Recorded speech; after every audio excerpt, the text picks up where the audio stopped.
Ketika awal masuki bulan Ramadan, hati kami risau karena melihat ribuan karyawan PT Sritek yang di PHK, Pak. Langkah apa yang sudah dilakukan oleh Kementerian Perdagangan, Pak? Karena ini akan jadi bom waktu bagi kita kalau Kementerian Perdagangan hanya jadi macan ompong, tidak melakukan tindakan-tindakan strategis untuk menghambat importasi yang ada di negara kita, yang akan jadi bom waktu bagi kita, Pak. Seperti yang hari ini juga sedang menjadi keresahan masyarakat, yaitu soal mega korupsi Pertamina.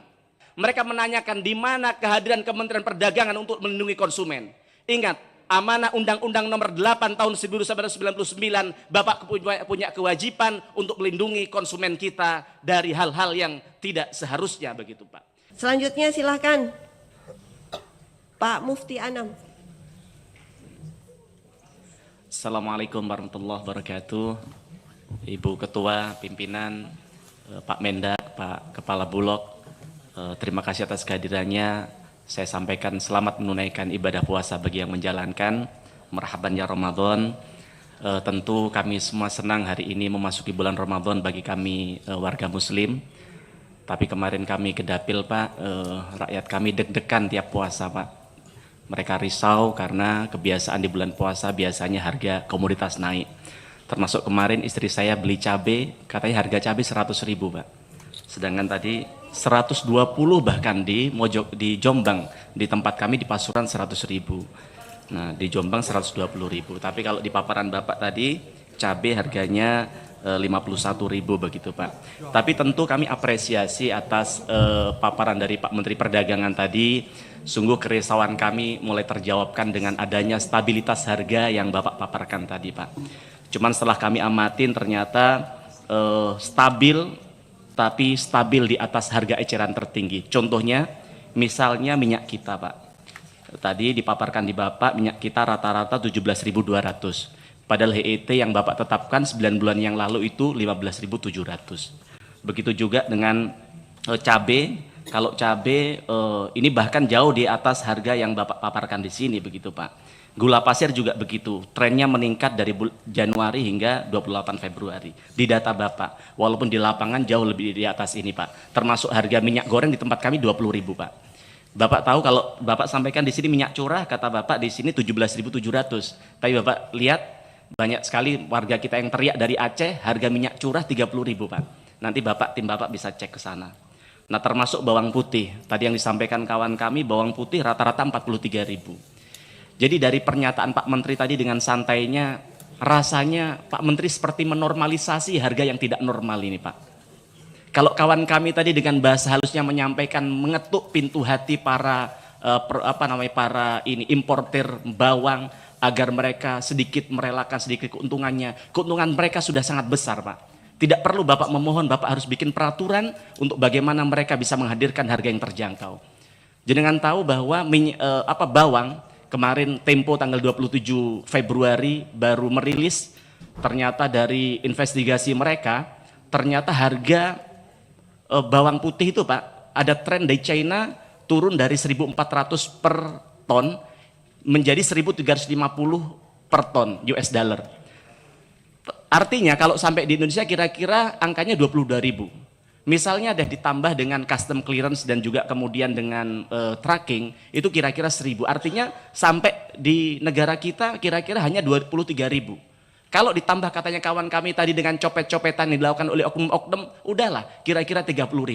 Masa sih dengan untung 10 sampai 15.000 tidak cukup bagi mereka? Dikali sekian juta ton, Pak. Maksud kami apa? Kalau kemudian SPI yang dikeluarkan oleh Kementerian Perdagangan tidak bisa menghadirkan harga yang terjangkau di tengah-tengah masyarakat, tidak perlu pakai SPIN, Pak. Sudah dibuka secara bebas saja, semua orang bisa impor, kemudian kalau harga sudah stabil ditutup impornya. Atau yang kedua, kalau memang mengeluarkan SPI, lalu ditarget sekalian, Pak.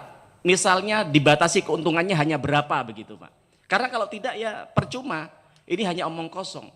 Apalagi kalau kita tahu bahwa ternyata saya 2 tahun lalu di tempat ini saya pernah menyampaikan kepada Pak Zulkifli Hasan bahwa mafia bawang putih ini sudah terang-terangan, Pak. Kalau jenengan tahu zaman dulu kalau orang nonton bola, ibarat nonton bola, Pak, semua orang bisa beli tiket. Hari ini penontonnya, orang-orang yang mau beli tiket ini, Pak, itu dipilih sama si mafia-mafia ini, Pak. Nah, kami ingin tanya, kemudian yang kemarin ditemukan di investigasi itu bahwa ternyata yang mendapatkan SPE ini adalah perusahaan-perusahaan baru.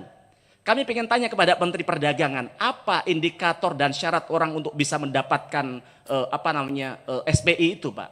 Kenapa yang sudah berpengalaman selama ini, yang banyak orang itu yang sudah berkecimpung di dunia ini malah tidak pernah mendapatkan SPI sama sekali di tahun-tahun ini begitu, Pak? Nah, kemudian kembali lagi ke HET tadi, Pak. Melihat HET yang diterapkan pemerintah ternyata tidak digubris oleh para pengusaha kita. Artinya ya Kementerian Perdagangan ini hanya macan kertas saja, Pak. Tidak ada marwahnya di mata produsen, di mata para pengusaha kita begitu. Atau jangan-jangan ya mohon maaf mungkin berkoalisi dengan mereka dalam rangka ini begitu, Pak. Nah, maka harapan kami HET ini harus ditegakkan, Pak. Jangan menormalisasi harga yang mahal. Dirjen Bapak salah satu anak buah Bapak menyampaikan di media, perih hati kami, Pak. Mereka bilang bahwa wajar bulan puasa memang biasanya naik. Justru kehadiran Menteri Perdagangan di tempat ini untuk menghadirkan harga yang terjangkau di tengah-tengah masyarakat, Pak. Jangan menormalisasi harga yang tidak tidak stabil atau tidak terjangkau di tengah-tengah masyarakat begitu, Pak. Kemudian selanjutnya di halaman nomor 3. Bapak sampaikan di situ bahwa harga minyak kita di pasar tradisional tidak boleh melebihi HET. Nah, harapan kami ini tidak hanya sekedar umbar janji, Pak. Nah, sekarang faktanya di lapangan seperti disampaikan tadi, minyak goreng di tempat kami 20.000. Lalu ketika Bapak melihat bahwa fakta minyak goreng, saya tidak usah deh pakai data di tempat kami. Di data sampean tadi loh, 17.200 kan sudah jelas tuh di atas harga HET. Lalu apa gunanya pernyataan Bapak di tempat ini? Di slide nomor 3 ini, Pak. Apa hanya sekedar susunan kata? Nah, ketika ini sudah tidak terwujud, tidak terbukti, tidak bisa Bapak lakukan, lalu langkah apa yang akan Bapak lakukan? Operasi pasar. Nah, sedangkan setelah jenengan lakukan operasi pasar, apakah kemudian harga turun? Kan tidak juga. Nah, ketika harga tidak juga turun, apa yang Bapak akan lakukan? Maka harapan kami Bapak tidak boleh menyalahkan para pengecer yang ada di bawah, Pak. Karena ketika kami tanya kemarin di pasar, namanya di pasar Pasarpan, di tempat kami di Pasuruan, kenapa Bapak jual harga 20.000? Katanya saya sudah dapat dari distributor harganya 18.000, Pak. Maka harapan kami ke depan, kami menginisiasi, mengusulkan untuk adanya harga distributor, Pak. Kalau bisa harga ditetapkan berapa, karena kalau sudah di atas harga distributor ternyata dia kemudian menyalahi HET-nya, dicabut aja izinnya, Pak. Kemudian atau kalau perlu dibawa ke penegak hukum. Nah, kemudian selanjutnya Pak Menteri itu catatan soal kami soal sembako. Kemudian hari-hari ini yang sedang kita lihat di banyak media. Ketika awal masuki bulan Ramadan, hati kami risau karena melihat ribuan karyawan PT Sritek yang di PHK, Pak. Dan beberapa bulan yang lalu saya sudah pernah menyampaikan di forum ini bahwa Pak, batasi impor, Pak. Kalau perlu stop impor, Pak. Panjenengan tahu di media sosial hari ini banyak sekali justiper dari luar negeri yang ongkang-ongkang kaki bisa bawa barang, bisa bawa kain, bisa bawa semua produk ke dalam negeri kita dengan bebas begitu saja, Pak. Bapak tahu bahwa di era kementerian memang belum jenengan menterinya saat itu Pak Teten, Menteri UMKM pernah menyampaikan di forum ini bahwa ternyata salah satu e-commerce terbesar, mereka punya gudang yang sangat besar di namanya Tanjung Priok, Pak. Yang itu mereka ketika ada orang klik barang tidak perlu lagi lewat regulasi, lewat custom dan sebagainya, langsung bisa sampai ke konsumen. Nah, sampai hari ini tidak ada tindak lanjut dari Kementerian Perdagangan untuk setidaknya mengecek ke sana pertama ini benar atau tidak isu ini. Yang kedua, langkah apa yang sudah dilakukan oleh Kementerian Perdagangan, Pak? Karena ini akan jadi bom waktu bagi kita kalau Kementerian Perdagangan hanya jadi macan ompong, tidak melakukan tindakan-tindakan strategis untuk menghambat importasi yang ada di negara kita, yang akan jadi bom waktu bagi kita, Pak. Bukan hanya di sektor tekstil nanti, Pak. Jenengan tahu bahwa di elektronik sekarang juga kemarin Sanken, Yamaha juga akan tutup pabriknya. Dan banyak sekali industri yang lain. Kemudian selanjutnya yang nomor 3. Yang hari ini sedang juga menjadi keresahan masyarakat karena adanya kelengahan Kementerian Perdagangan dalam rangka memitigasi, dalam rangka melindungi para konsumen-konsumen kita. Panjenengan tahu akhirnya celah itu dimanfaatkan oleh para influencer kita untuk melakukan review produk skincare dan juga makanan. Dan yang hari ini ada salah satu pengusaha skincare yang mereka merasa diperas, ditipu karena direview produknya dengan cara-cara yang tidak baik begitu. Kemudian yang kedua, kalau panjenengan tahu bahwa hari ini baru 2 hari yang lalu ada namanya Code Blue. dia melakukan review terhadap makanan yang kemudian setelah itu si pemilik makanan datang dan ternyata diperas 350 juta kalau tidak salah. Bapak bisa cek itu. Artinya apa? Artinya kenapa sampai ada ruang-ruang seperti ini? Ketika ada ruang seperti ini, artinya ada kelengahan pemerintah. Ada ketidakhadiran pemerintah untuk bagaimana melindungi para pengusaha kita, melindungi para konsumen kita sehingga kemudian ada celah-celah itu tadi, Pak. Kemudian yang keempat, Pak Menteri, seperti yang hari ini juga sedang menjadi keresahan masyarakat, yaitu soal mega korupsi Pertamina.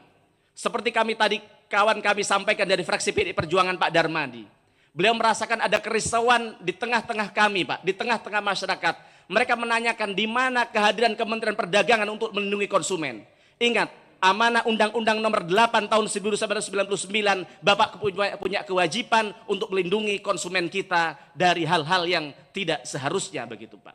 Jenengan tahu bahwa Pertamina bukan hanya merampok uang negara, Pak, tapi mereka merampok secara langsung uang dari rakyat dengan cara mengoplos itu tadi, Pak. Maka harapan yang itu kerugiannya mencapai triliunan rupiah, bahkan billion dollar begitu, Pak. Maka harapan kami Kementerian Perdagangan dalam hal ini untuk kami tunggu apa yang akan dilakukan Kementerian Perdagangan untuk mengembalikan kepercayaan publik, mengembalikan kerugian yang sudah masyarakat lakukan, masyarakat alami, Pak. Jenengan tahu dari oplosan Pertamina tadi ketika itu benar, dan ternyata memang banyak masyarakat merasakan bahwa ketika mengkonsumsi BBM dari Pertamina, mereka kemudian motornya jadi tidak baik, mobilnya jadi macet dan sebagainya. Lalu apa yang akan dilakukan Kementerian Perdagangan untuk melakukan advokasi bagi mereka?